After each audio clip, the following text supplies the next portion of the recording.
नमस्कार मंडळी, तुमचं स्वागत आहे माझ्या चॅनलवर. मी सविता. तर बघा मी आज काय बनवत आहे. मी बनवणार आहे मुरमुऱ्याचे लाडू. तर आता हे मुरमुऱ्याचे लाडू म्हणजे आपला सगळ्यांचा आवडता खाऊ. लहान तर मोठे सगळे आवडीने खाता की नाही मुरमुऱ्याचे लाडू, सांगा बरं. तर हे ना लाडू आमचेसुद्धा खूप आवडीचे बरं का.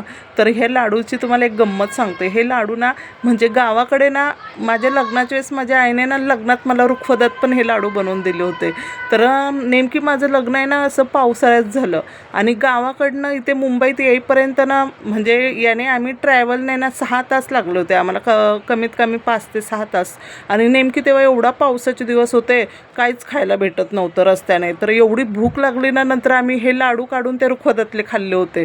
म्हणजे एवढं ह्या लाडूचं आम्हाला आठवण आहे. आणि माझी आईसुद्धा हे लाडू खूप चांगले बनवायची आणि जेवढे मला आवडायचे आणि तेवढीच आता माझ्या लेकरांनासुद्धा हे लाडू खूप आवडतात. माझीसुद्धा पोरं हे लाडू खूप आवडीने खातात आणि आम्हीसुद्धा. आणि मेन काय माहिती आहे का, आता थंडीचे पण दिवस आहे आणि हा मस्त आपल्या मुलांसाठी पौष्टिक पण आहार आहे. म्हणून बाहेरचं खाण्यापेक्षा हे आपल्या घरातल्या घरात छान आहे की नाही कुरमुऱ्याचे लाडू. म्हणूनच म्हटलं चला आज बनवावं. तर बघा आता तुम्हाला कसे वाटतात. आता तुम्हाला जर माझी रेसिपी आवडली तर नक्कीच माझ्या चॅनलला सबस्क्राईब करा आणि व्हिडिओला लाईक करा बरं का.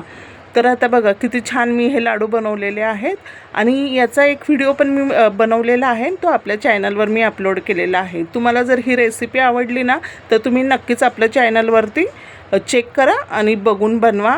किंवा तुम्हालाही येत असेल तर तुमची पद्धत मला कमेंट्समध्ये नक्कीच सांगा तुम्ही कसे बनवतात ते. कारण आता आपण कसं एकमेकाचं बघूनच शिकतो की नाही एक एक गोष्टी आणि करतोय आणि खातोय.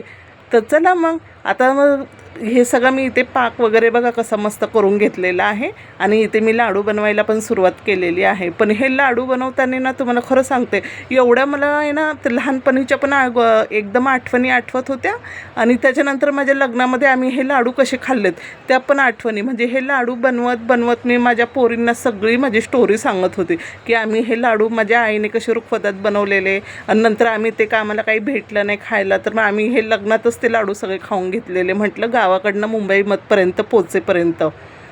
आणि नंतर मग माझी बहीण सोबत होती. माझी बहीण बोलते आता ओरडतील बाबा आपल्याला, हे आता तुझे सासरकडचे लोक. म्हटलं कशाला ओरडतील, कोण ओरडलं तर बोलायचं बाबा आमच्याच आईने बनवलेत ना, मग आता आम्हाला भूक लागली म्हणून आम्ही घेतलेत खाऊन. तर बघा मग तुम्हाला कसे वाटलेत, चांगले झाले की नाही नक्की आता कमेंट्स करा. चॅनलला सबस्क्राईब करा आठवणीने. चला मग आपण परत भेटूया एका छानशा व्हिडिओ. तोपर्यंत बाय.